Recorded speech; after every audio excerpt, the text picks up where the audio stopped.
história que vou contar aconteceu no ano de 1948 em São Paulo, na rua Santo Antônio, no número 104, próximo à Avenida 9 de Julho. Foi um notório caso de assassinato que ocorrera no Brasil naquele ano. O crime foi cometido por um jovem químico professor assistente da Universidade de São Paulo, Paulo Correia de Camargo, de 26 anos, contra sua mãe Benedita Ferreira de Camargo, de 56 anos, e as suas irmãs Maria Antonieta, de 23, e Cordélia, de 19 anos.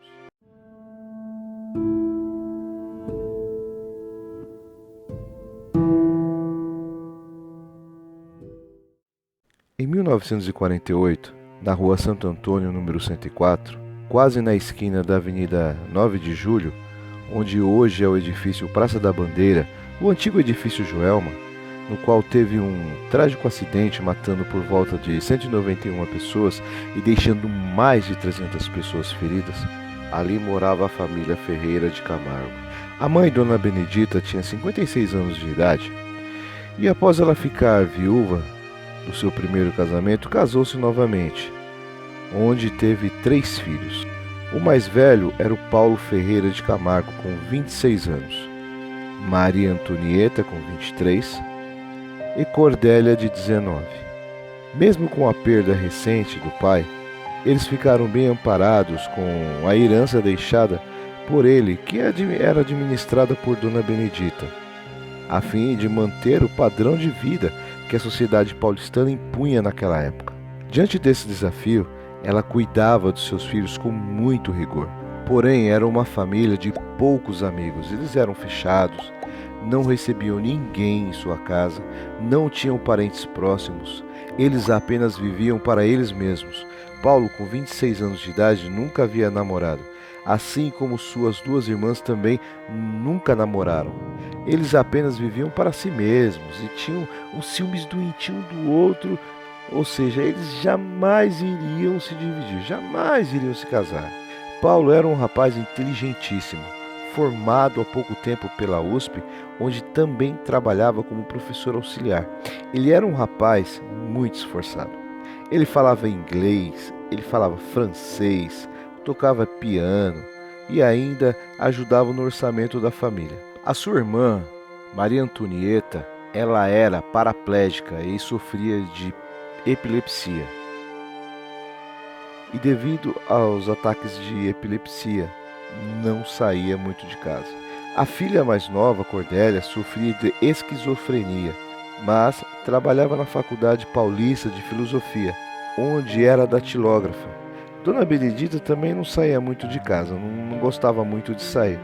E segundo os relatos de histórias que foram contados há muito tempo atrás, ela tinha um câncer em uma de suas pernas. E eles, quando resolviam sair, saíam todos juntos, todos de braços dados, um grudado no outro. Era a coisa mais bonita de se ver. Eles realmente tinham uma dependência um do outro, e lá estavam todos os dias. Na casa 102 morava um italiano, e seu nome era Paulo Masi. Ele era um pouco fofoqueiro e vivia querendo se enturmar ali com a família, porém, eles não davam muita confiança para ele. Mas também não o ignoravam, não o destratavam, muito pelo contrário, e sempre conversavam com ele ali mesmo na porta. Como falei, essa família era muito fechada. Eles só tinham olhos para si mesmos e por isso não deixavam ninguém se aproximar mais deles. Não queria que ninguém se aproximasse do seu mundo, pois o que eles tinham em mente era que ninguém se separaria, ninguém iria se casar. E se um deles falasse em namoro, iria dar um problemão. Paulo, ele era o provedor da família e pagava todo o tratamento das suas irmãs. Havia apenas uma pessoa que frequentava ali a casa deles. Era a amiga das irmãs, que trabalhava no centro e pagava para almoçar na casa deles, na casa das amigas. E ela era a única pessoa que tinha um pequeno conhecimento da vivência deles. E o que podemos entender dessa família é que eles iriam ficar juntos até o fim. Não iriam se separar em hipótese alguma. E como na vida as coisas mudam, Paulo começou a trabalhar dobrado para poder ganhar um pouco mais, né? Cobriu muitos professores, deu aulas particulares e acabou conhecendo Isaltina de Florencio dos Amaros, uma moça de 23 anos que era enfermeira do Hospital das Clínicas de São Paulo, e logo começou a gostar da jovem. Depois de alguns encontros às escondidas, decidiram namorar, mas, como bem sabemos, a família de Paulo não poderia nem sequer imaginar que o rapaz estava tendo um relacionamento às escondidas, senão iria dar uma grande confusão. Paulo levava a moça do trabalho do hospital para sua casa em Pinheiros e com isso ele inventava desculpas para chegar tarde em casa. E a família, nem muito boba, começou a perceber que Paulo estava estranho. Só que ele não poderia contar nada, porque ninguém iria aceitar aquela relação. E na década de 40 tinha um tabu, onde apenas as moças virgens poderiam se casar. E isso era muito sério. E se o marido não tivesse certeza, na noite de núpcias, quando estivessem ali na sua lua de mel, que ela era virgem, o casamento seria anulado imediatamente. Bom, Isaltina tinha um segredo, e ela acabou revelando então para o Paulo que ela já havia tido um noivo e que não era mais virgem. E ele começou a pensar que não poderia contar aquela informação para ninguém. Como que ele iria se casar com uma mulher que já não era mais virgem? Então ele viu que era impossível relatar para sua família aquela situação, porque isso geraria um mal-estar entre eles e seria uma vergonha. Mas ela queria casar e passou a insistir que Paulo conhecesse sua família e logo apressasse as coisas para o casamento. E isso não estava legal para Paulo. Ele não estava se sentindo bem, estava lhe causando um mal-estar tremendo. E em uma de suas conversas com sua família, ele chegou até a comentar sorrateiramente ali de arrumar uma namorada. Só que a família não concordava e começou a ter um clima estranho ali no seio familiar. Paulo queria casar, mas como era o provedor da casa, não podia deixar as suas irmãs desprovidas. Não sabia onde iria morar, pois na sua casa não dava. A sua família jamais iria aceitar a moça. Então, Paulo ficou dividido em suas decisões. Ou seja, continuar ou não com Isaltina. E acabou tomando uma decisão um pouco pesada. Sem pensar duas vezes, colocou seu plano em prática. No início de 1948, Paulo contratou 2 pedreiros para construir um poço artesiano de 5 metros de fundura no quintal dos fundos de sua casa. Ele falou para sua mãe que a sua intenção era construir uma fábrica de adubo e isso iria ser uma renda extra maior para a família. E que devido a esse motivo não poderia usar água encanada devido ao alto consumo, que ia ficar até bem fora do seu orçamento. Como sua mãe não entendia nada do assunto, ela confiou em seu filho, e aprovou esse desejo dele, consentiu que continuasse então com a obra. Aquele vizinho que morava ao lado, o Masi, o italiano, como eu disse, ele amava cuidar da vida alheia. E aí ele ali ficou olhando, ficou vendo aquela movimentação e achou meio estranho aquela construção. E aí ele então resolveu denunciar para a polícia, mas acabou não dando em nada. A polícia nem ligou para aquela denúncia que ele havia feito. Paulo, que dava aula na USP e também era químico, perguntou para o Dr. Hoffman, que trabalhava no laboratório da universidade, no qual era auxiliado por Paulo, quais seriam os melhores elementos para decompor um cadáver. E aí o Dr. Hoffman, com toda a hombridade, toda a vontade, explicou para Paulo como se faria então para decompor um cadáver usando a química. No dia 4 de novembro de 1948, às 10 horas da manhã, Paulo iniciou então seu primeiro plano. Sentado para almoçar com Maria Antonieta e Benedita, ele aguardou tranquilamente que as grandes doses de sonífero que ele colocou ali no suquinho delas começassem a agir no organismo de ambas. E quando isso aconteceu, Paulo deu vários tiros nas duas, ele encapuzou-as e as jogou dentro do poço. Já a segunda parte do seu plano foi realizado ao meio-dia, após Cordélia chegar do trabalho para almoçar. Paulo fez o mesmo que fez com sua mãe e sua irmã, e logo em seguida ele fechou a entrada do poço e agiu naturalmente, sem se preocupar com mais nada. O italiano observou o poço e viu que estava fechado, ficou se perguntando por que ele estava fechado. Ele achou muito estranho aquilo. Também estranhou porque a mãe e as duas irmãs de Paulo não estavam em casa.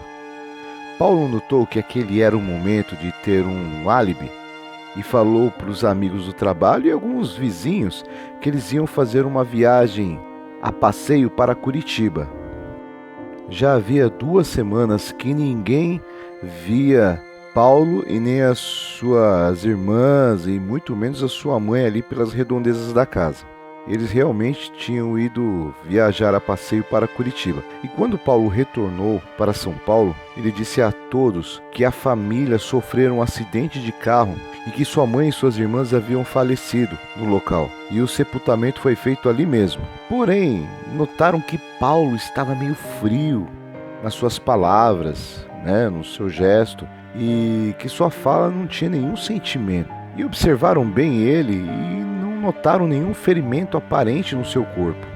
E Paulo seguiu sua vida normalmente e até assumiu seu namoro. E nesse meio tempo, o tal italiano, que já estava desconfiado, resolveu ir na delegacia de segurança pessoal, hoje delegacia de homicídios, atualmente chamado DHPP ali do centro de São Paulo. Chegando lá, o delegado Leite de Barros ouviu o italiano, mas ele não viu nada de importante naquela fala, que fizesse com que ele fosse investigar o caso. Mas o italiano insistiu com o delegado que fosse verificar a casa de Paulo. E o delegado então resolveu ir lá e intimou o Paulo a ir na delegacia. E ele foi, todo choroso, se fazendo de vítima, se fazendo sofrer pelo ocorrido, e conseguiu fazer a todos acreditar que o Sr. Mas era um desocupado, um maluco, um paranoico, e que nem respeitava seu luto. Quando ele perguntou sobre o fechamento do poço, Paulo disse que, com a morte dos seus entes queridos, ele resolveu parar com o projeto e mandou fechar o poço.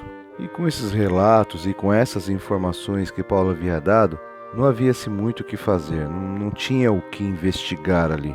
Porém, o italiano era persistente e queria a qualquer custo que fosse verificar a casa de Paulo, e até mesmo, por curioso que pareça, outras denúncias também começaram a surgir na mesa do delegado.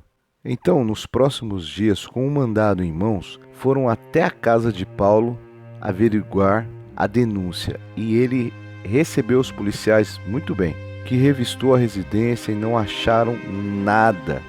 Mas o delegado ficou desconfiado de algo, pois alguma coisa não estava batendo, e se perguntou aonde a família havia sido enterrada.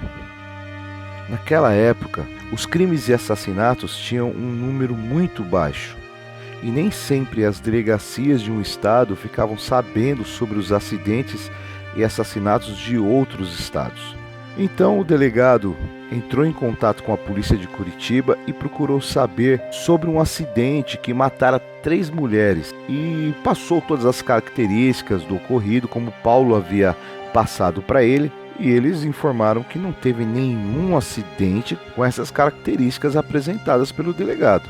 Então o delegado, com a pulga atrás da orelha, pediu um outro mandado de busca para a casa de Paulo, mas dessa vez ele queria verificar era o poço.